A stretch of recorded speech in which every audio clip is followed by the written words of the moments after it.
Sa kasaysayan, si Maria ay pinarangalan at minahal ng napakaraming tao sa buong mundo. Ngunit gaano nga ba natin lubos na nauunawaan ang kanyang kwento? Higit pa sa kanyang papel bilang ina ni Hesukristo, inilalarawan siya ng tradisyong Kristiyano bilang isang babae ng malalim na pananampalataya, natatanging pagpapakumbaba at matatag na pagsunod. Pinili siya ng Diyos para sa isang misyon na kakaiba, isang banal na layunin na nagbigay sa kanya ng natatanging papel. Gayunpaman, maraming aspeto ng kanyang buhay at ang kanyang naiwan na pamana ang nananatiling hindi masyadong kilala, ngunit hindi gaanong kahanga-hanga. Bago tayo magpatuloy, nais naming bigyang diin na ang video na ito ay walang anumang ideolohikal o relihiyosong pagkiling.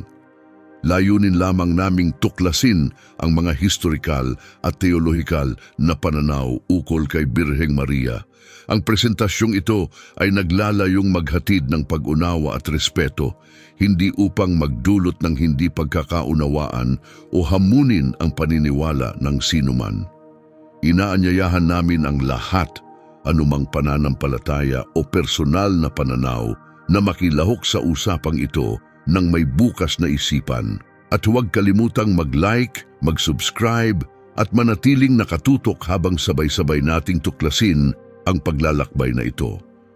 Si Maria ay isang mahalagang figura sa Kristyanismo, mula sa kanyang mga kahimalang pagpapakita sa kasaysayan hanggang sa kanyang mahalagang papel sa kwento ng kaligtasan.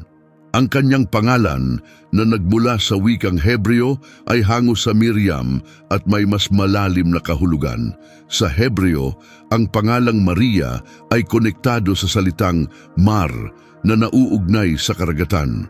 Ang karagatan ay sumisimbolo ng kalawakan, pagbabago at paglilinis na nagpapakita ng espiritual at makapangyarihang papel ni Maria sa tradisyong Kristiyano. Ang koneksyong ito ay nagpapahiwatig ng kanyang kahalagahan bilang simbolo ng pag-asa, biyaya at banal na layunin.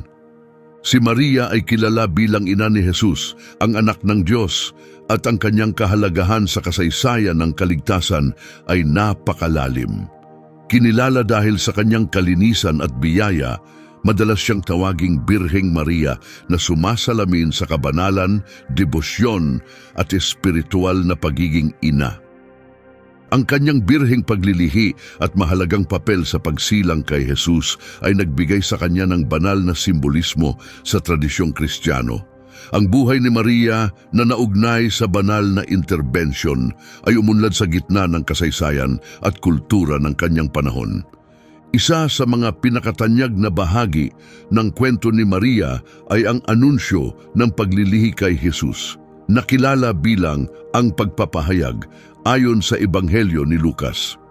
Sa pambihirang pangyayaring ito, si Maria, isang dalagang taga-Nazaret, ay binisita ng anghel na si Gabriel na naghatid ng isang mensaheng magbabago ng kanyang buhay. Inilalarawan ng Ebanghelyo ni Lucas kung paano binati ni Gabriel si Maria sa mga salitang, "Magalak ka, ikaw na kinalugdan, ang Panginoon ay sumasa iyo." Lucas 2:28. Bagamat unang nabigla at naguluhan, pinakinggan ni Maria ang paliwanag ni Gabriel na siya ay pinili upang maglihi ng isang anak na papangalan ng Jesus, na tatawaging anak ng kataas-taasan. Dagdag pa ni Gabriel, bababa ang Espiritu Santo sa kanya at lililiman siya ng kapangyarihan ng kataas-taasan upang ang kanyang anak ay maging banal at kikilalaning anak ng Diyos. Ang tugon ni Maria sa mensahe ng anghel ay nagpapakita ng kanyang pagpapakumbaba at matatag na pananampalataya. Narito ang alipin ng Panginoon, mangyari nawa sa akin ang ayon sa iyong salita. Lucas 1:38. Ang deklarasyong ito ng pagtitiwala at kahandaang sundin ang plano ng Diyos ay isang pundasyon ng teolohiyang Kristiyano. Ipinapakita nito ang lubos na pagsuko ni Maria sa kalooban ng Diyos, na naglalarawan sa kanya bilang isang modelo ng pananampalataya at pakikipagtulungan sa layunin ng Diyos. Ang pagpapahayag ay itinuturing na simula ng katuparan ng pangako ng Diyos tungkol sa isang Mesiyas na nagpapahiwatig ng kanyang direktang pakikialam sa kasaysayan ng tao sa pamamagitan ng pagkakatawang tao ng kanyang anak.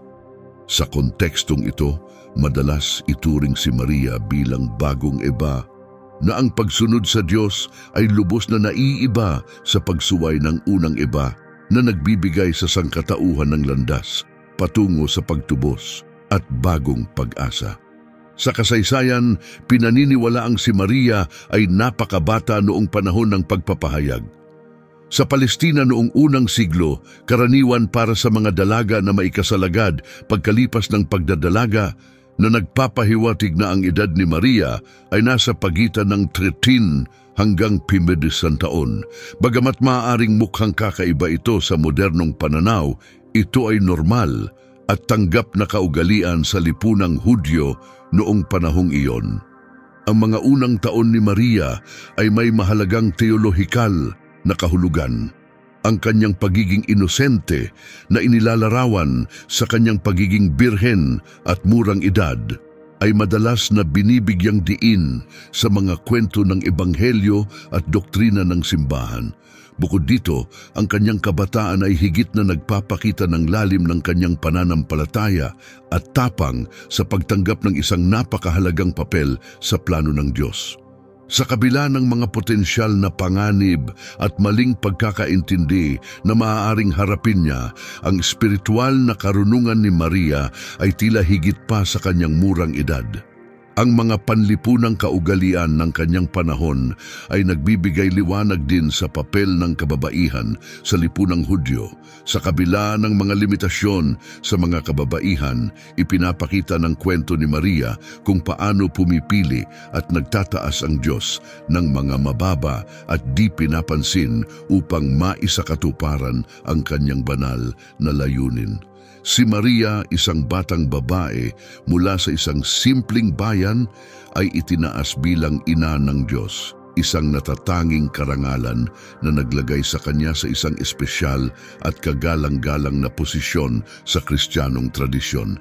Isa pang mahalagang kaganapan na may kaugnayan kay Maria ay ang pagpapako sa krus ng kanyang anak.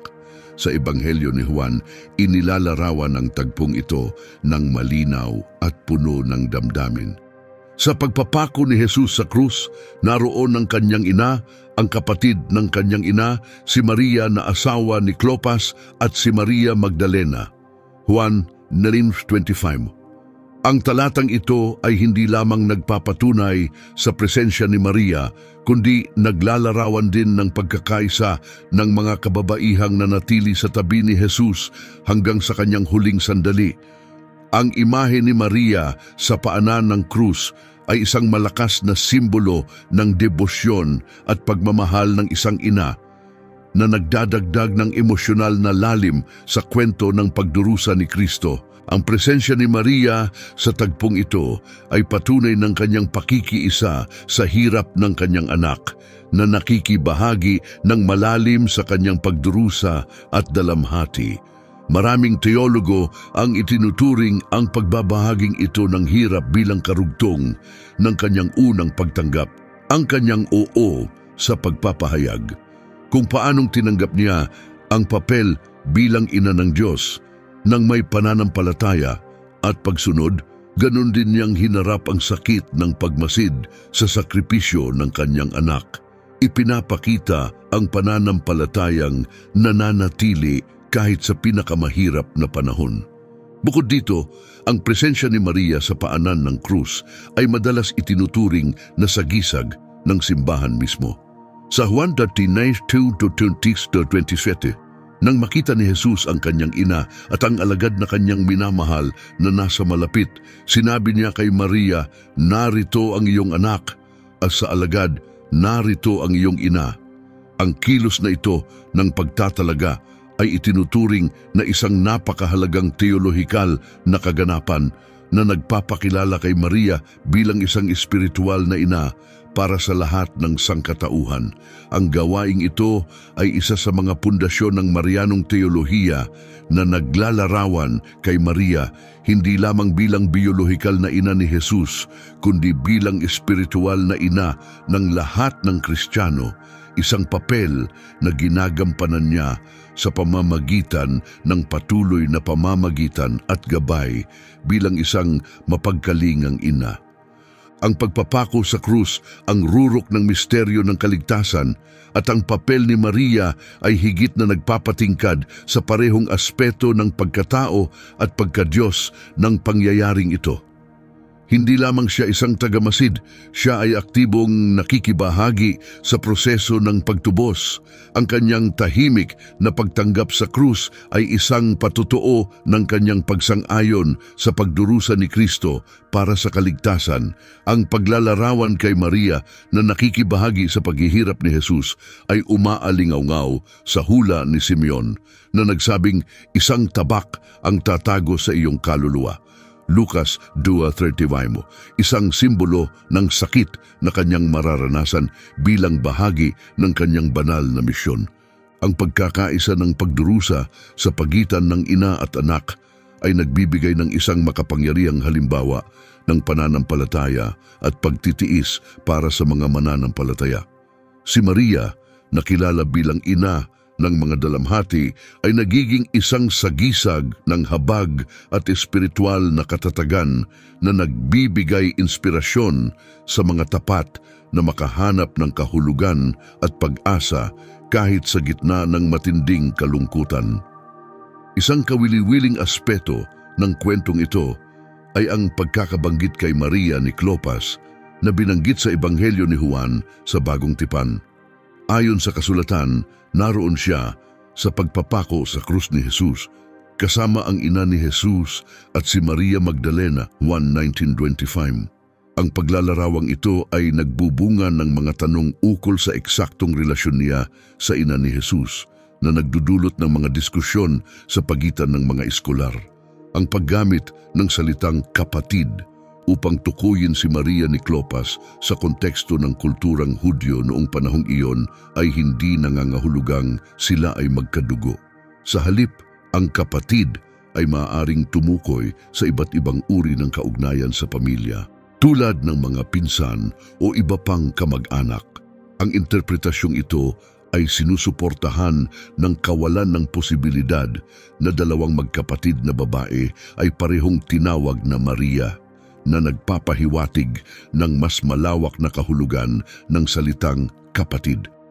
Bukod dito, ang pangalang Clopas ay nabanggit din sa ibang bahagi ng Biblia, partikular sa Lucas 24:18, kung saan isang alagad na nagngangalang Clopas ang nakatagpo kay Jesus sa daan patungong Emmaus pagkatapos ng kanyang muling pagkabuhay. Ang eksaktong relasyon ni Clopas kay Maria ni Clopas ay hindi direktang ipinaliwanag sa mga teksto na nagbibigay daan sa mas malalim na interpretasyon ng mga eskolar. Ang iba't ibang tradisyon ng simbahan ay nagteorya na si Clopas, na minsang tinatawag ding Cleopas, ay maaaring kapareho ni Alphaeus na binanggit sa mga sinoptikong ebanghelyo bilang ama ni Santiago na mas bata, isa sa mga apostol. Sa ilalim ng teoryang ito, si Maria ni Clopas ang ina ni Santiago at maaring ina rin ng iba pang mga tinukoy bilang mga kapatid ni Jesus sa mga ebanghelyo na maaring mga pinsan niya sa halip na mga tunay na magkakapatid. Ang pagtalakay na ito ay mas malalim na tumutok sa mga alusyon sa Biblia.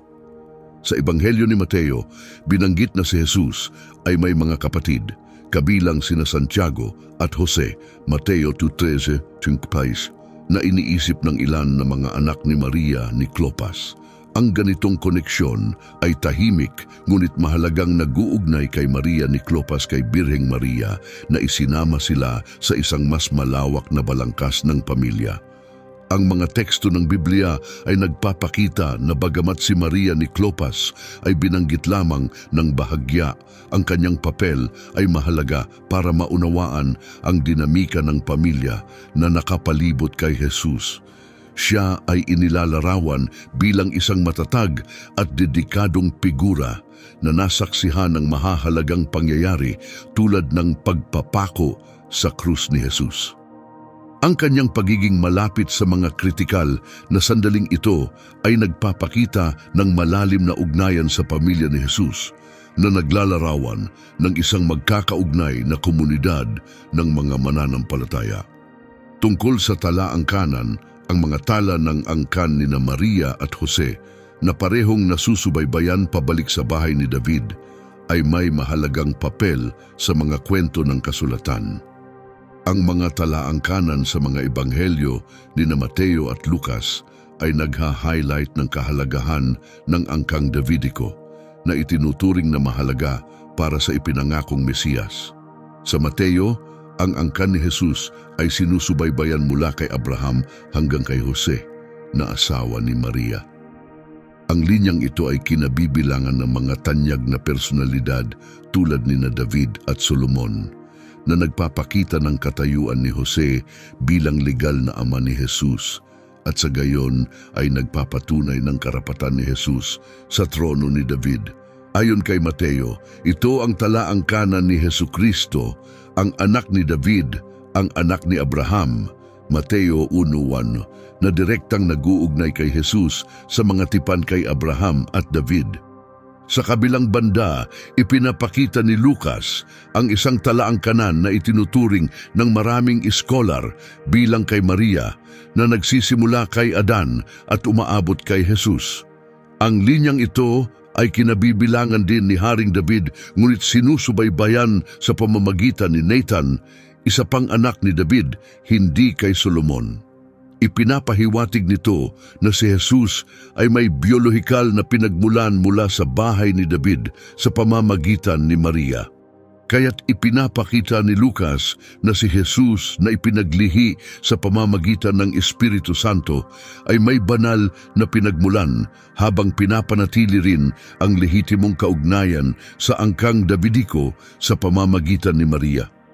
Ang dalawahang paglalarawan ng mga talaangkanang ito ay naglalatag ng kredibilidad ng pagiging Mesiyas ni Jesus sa dalawang aspeto, legal sa pamamagitan ni Jose at biolohikal marahil sa pamamagitan ni Maria. Ang kambal na linya ng angkan na ito ay nagpapalakas sa naratibo na si Jesus, ang katuparan ng mga propesya sa lumang tipan na nagbabadya ng isang Mesiyas na magmumula sa linya ni David.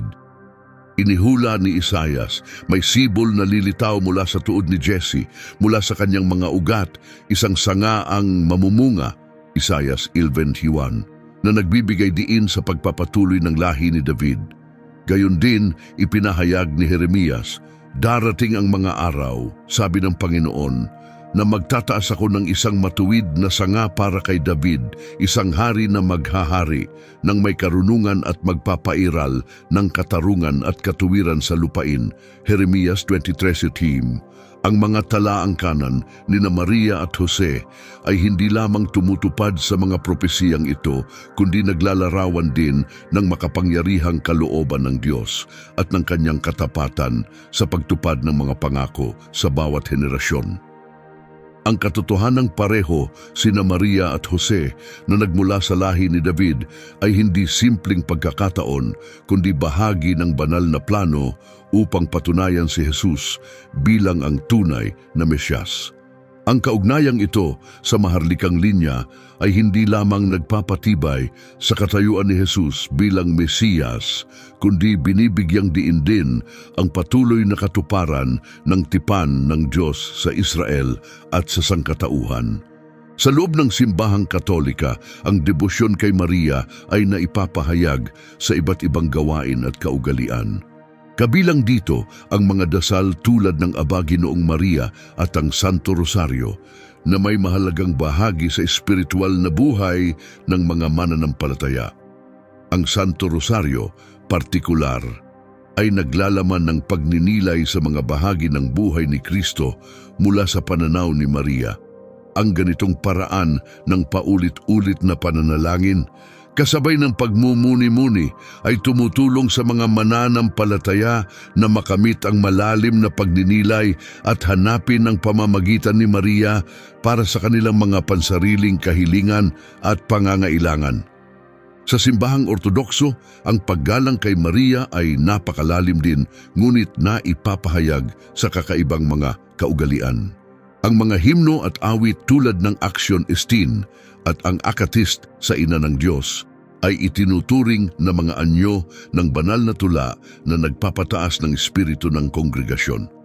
Ang mga ikona na naglalarawan kay Maria na tinutukoy bilang Theotokos, tagapagdala ng Diyos, ay karaniwang makikita sa mga tahanang Ortodokso, nagsisilbing patuloy na simbolo ng proteksyon ni Maria at ng kanyang papel bilang tagapamagitan para sa mga mananampalataya.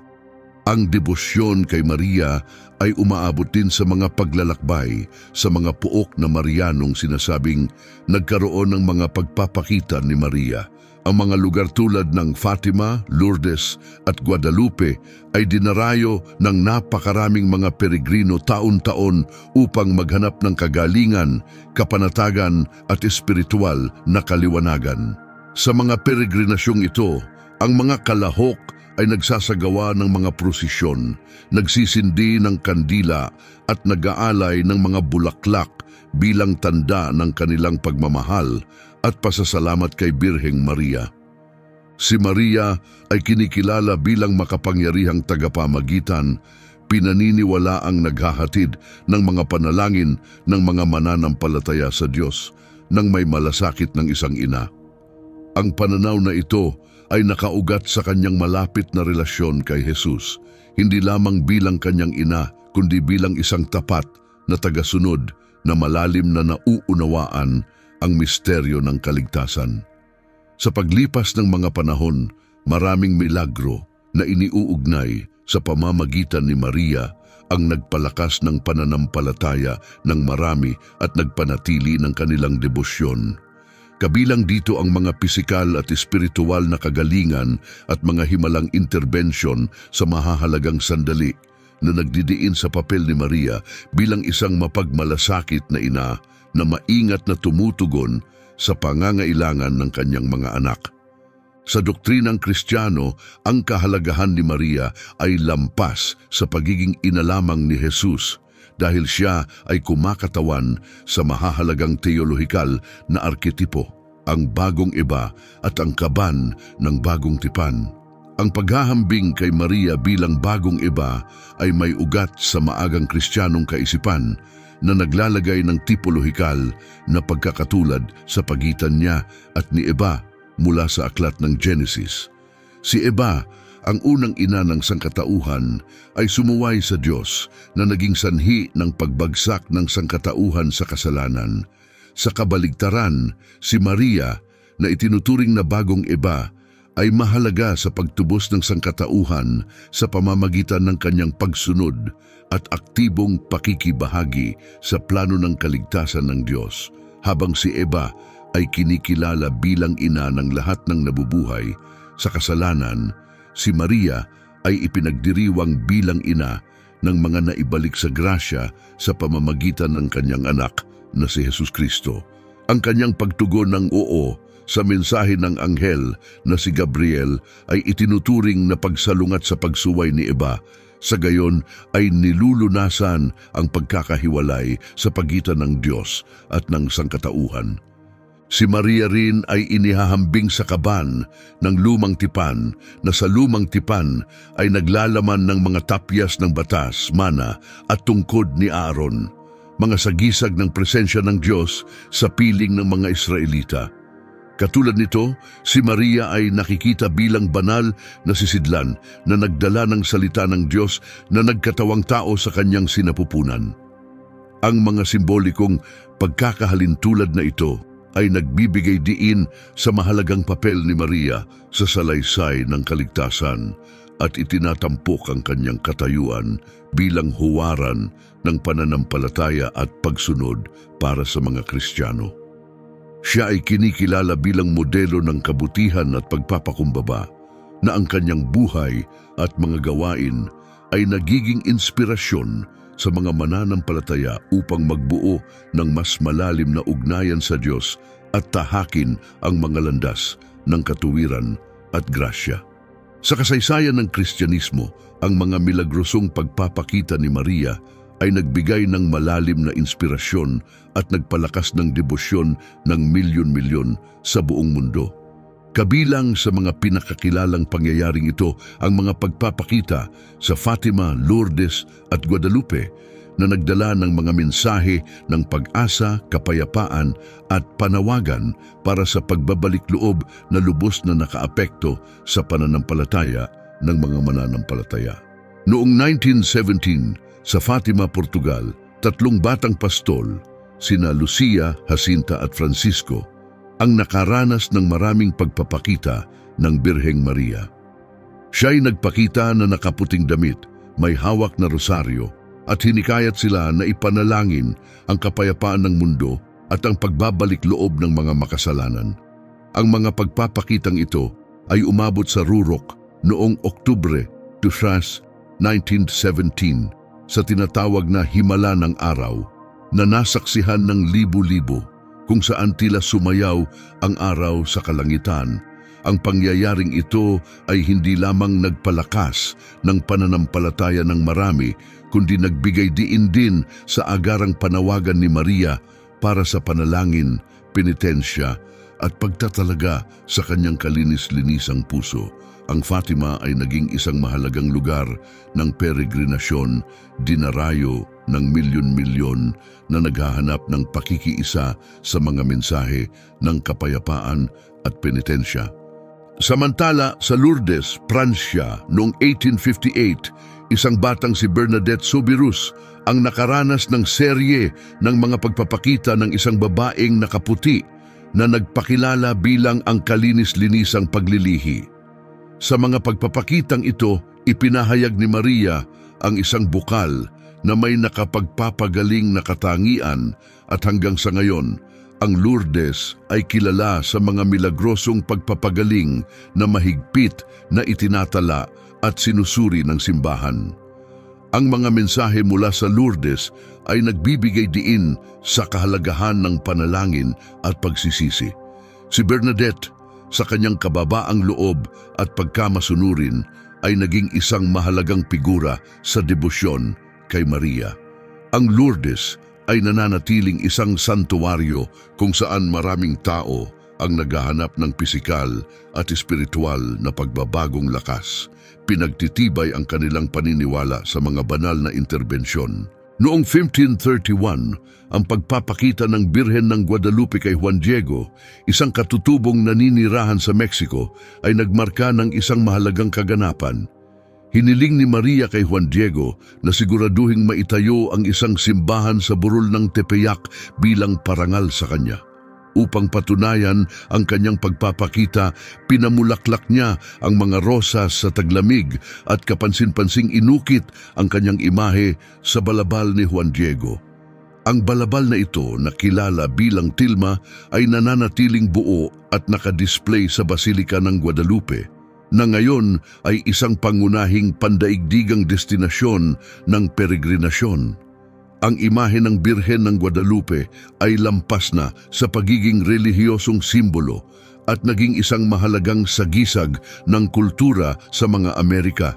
Nagdadala ng mga mensahe ng pag-ibig, habag at pagkalinga na patuloy na humahaplos sa puso ng maraming mananampalataya. Bukod dito, isa pang kapansin-pansing figura sa Biblia ang lumilitaw sa Aklat ng Pahayag, ang tinatawag na makalangit na babae sa Pahayag 12. Ang figurang ito ay inilalarawan ng maringal na babalot ng araw, nakatayo sa ibabaw ng buwan at may korona ng 12 bituin. Ang interpretasyon ng imaheng ito ay nagkakaiba-iba depende sa pananaw teolohikal. Ang ilang iskolar ay naniniwala na ang makalangit na babae ay sumisimbolo sa simbahan mismo, isang komunidad ng mga mananampalatayang tinubos ni Kristo. Ang pananaw na ito ay nagpapakahulugan sa kasuotan ng araw, buwan sa ilalim ng kanyang mga paa, at korona ng 12 bituin bilang mga sagisag ng banal na kaluwalhatian ng simbahan. Ang posisyon nito sa ilalim ni Kristo at ang koneksyon nito sa 12 tribo ng Israel na nagbibigay diin sa mahalagang papel ng simbahan sa kasaysayan ng kaligtasan at ugnayan nito sa mga sinaunang pangako sa Israel. Ang iba naman ay binibigyang kahulugan ang makalangit na babae bilang sagisag ng Israel, ang hinirang na bayan ng Diyos na naglalarawan ng mga pangako ng lumang tipan sa Israel at ang mahalagang papel nito sa kasaysayan ng kaligtasan. Ang 12 bituin sa kanyang korona ay maaring sumisimbolo sa 12 tribo ng Israel na nag-uugnay sa mga mananampalataya mula sa lumang tipan patungo sa bagong tipan. Sa loob naman ng pananaw ng Katolisismo, ang makalangit na babae ay nakikita bilang si Maria mismo. Binibigyang diin nito si Maria bilang ina ni Jesus at isang pangunahing figura sa kaligtasan. Ang imaheng ito ay umaayon sa mga katangiang iniuugnay kay Maria tulad ng kanyang kalinisan, malapit na ugnayan kay Jesus at ang kanyang protektibong papel sa mga mananampalataya. Anuman ang partikular na interpretasyon, ang figurang ito ay nakikita bilang patunay ng walang hanggang katapatan ng Diyos at ng kanyang protektibong biyaya sa gitna ng mga espiritual na labanan. Bagamat walang detalyeng binabanggit sa Biblia tungkol sa pagkamatay o pag-akyat ni Maria, ang mga paksang ito ay may mahalagang kahalagahan sa maraming tradisyong Kristiyano, lalo na sa mga Katoliko at Ortodokso. Ang terminong dormitio o dormisyon ay tumutukoy sa pisikal na kamatayan ni Maria, samantalang ang pag-akyat ay naglalarawan sa kanyang pag-akyat sa langit ng buo, katawan at kaluluwa matapos ang kanyang kamatayan. Ang mga paniniwalang ito ay nagbibigay diin sa natatanging kabanalan ni Maria bilang ina ni Jesus. Ang doktrina ng pag-akyat ay nagsasaad na si Maria ay dinala sa langit ng buo, katawan at kaluluwa at hindi dumanas ng pagkabulok na karaniwang sumusunod sa kamatayan. Bagamat hindi tuwirang nabanggit sa kasulatan, ang paniniwalang ito ay nagmula sa tradisyong apostoliko at sinusuportahan ng mga apokripal na teksto tulad ng Transitus na naglalarawan ng matinding paggalang sa kabanalan at banal na pabor ni Maria. Ang doktrina ng pag-akyat ni Maria ay formal na idineklara bilang isang artikulo ng pananampalataya ng Simbahang Katolika noong 1950 sa ilalim ni Pope Pius XII na nagpapatibay na si Birheng Maria ay dinala sa langit ng buo, katawan at kaluluwa pagkatapos ng kanyang buhay sa lupa. Ang pangyayaring ito ay malalim na iginagalang sa parehong tradisyong Katoliko at Ortodokso. Ang Simbahang Katolika ay nagdiriwang ng pangyayaring ito bilang kapistahan ng pag-akyat o ang dakilang kapistahan ng pag-akyat ng Birheng Maria tuwing Agosto 15 taon-taon. Ang kapistahang ito ay isang mahalagang bahagi ng liturhikong taon ng simbahan na kinatatampukan ng mga espesyal na misa, prosesyon at iba't ibang anyo ng debosyon kay Maria. Ang mga simbahang Ortodokso ay ipinagdiriwang din ang kapistahang ito ng may mataas na paggalang, bagamat maaaring magkaiba ang petsa batay sa kanilang partikular na mga kalendaryong liturhikal. Ang pag-akyat ay nagbibigay diin sa kabanalan ni Maria at sa kanyang malalim na ugnayan kay Kristo. Bilang pangunahing santo, ang kanyang pag-akyat sa langit ng buo, katawan at kaluluwa ay itinuturing na patikim ng muling pagkabuhay at buhay na walang hanggan na naghihintay sa lahat ng mananampalataya. Ang doktrina ng pag-akyat ay higit pang binibigyang diin ang respeto at kahalagahan ng katawan ng tao, na itinuturo na ito ay hindi simpleng sisidlan ng kaluluwa, kundi isang mahalagang bahagi ng ating pagkatao na nakalaan para sa muling pagkabuhay at walang hanggang kaluwalhatian. Sa pag-angat kay Maria sa langit ng buo, hindi lamang siya binibigyang pugay ng Diyos bilang kanyang ina sa lupa, kundi itinatakda rin ang entablado para sa panghuling muling pagkabuhay ng lahat ng mananampalataya sa katapusan ng panahon. Ang impluwensiya ni Maria sa Kristyanismo ay lubhang makabuluhan at nananatili sa paglipas ng panahon.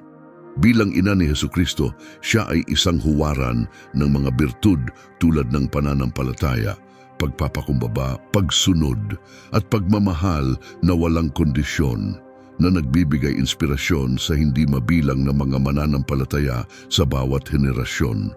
Ang iba't ibang titulo tulad ng ina ng laging saklolo, reyna ng kapayapaan at ina ng awa ay ginagawad sa kanya na naglalarawan ng kanyang mapagkalingang pamamagitan at pagmamalasakit sa lahat ng tao. Ang kwento ng buhay ni Maria ay isang walang hanggang inspirasyon mula sa kanyang pakikipagtagpo kay Arkanghel Gabriel sa pagpapahayag sa kanyang matatag na presensya sa paanan ng krus, hanggang sa kanyang maluwalhating pag-akyat sa langit. Hinarap niya ang mga matitinding hamon ng may tapang, katapatan at malalim na pagtanggap sa plano ng Diyos. Ang kanyang matibay na pananampalataya at ganap na pagsunod sa kalooban ng Diyos ay nagsisilbing makapangyarihang halimbawa kung paano isabuhay ang pagmamahal at paglilingkod sa Diyos at kapwa-tao. Ang kwento ni Maria ay nagbibigay sa atin ng lakas ng loob na magtiwala sa gabay ng Diyos kahit sa mga mahirap na pagkakataon at nagtuturo sa atin na magsulong ng pagkakasundo at kapayapaan sa ating mga ugnayan. Sundan natin ang halimbawa ni Maria sa pagbubukas ng ating mga puso upang tanggapin ang banal na plano at sa pamumuhay ng may kabutihan at pagmamahal sa lahat ng aspeto ng ating buhay. Kung ang mensaheng ito ay tumimo sa iyo at nararamdaman mong tinatawag kang muling makipag-ugnayan sa ating tagapagligtas, si Hesukristo, hinihikayat kitang magmuni-muni ng malalim at piliing tanggapin siya bilang iyong nag-iisa at sapat na Panginoon at tagapagligtas. Naway ang desisyong ito ay maging simula ng isang panibagong landas ng pananampalataya at pag-asa sa iyong buhay. Umaasa akong ang mensaheng ito ay nagbigay liwanag sa iyo. Ibahagi ang iyong mga saloobin sa mga komento, mag-iwan ng like at pindutin ang isa sa mga video na lalabas upang ipagpatuloy ang iyong panunood. Hangad ko ang iyong tagumpay at naway pagpalain ka ng Diyos.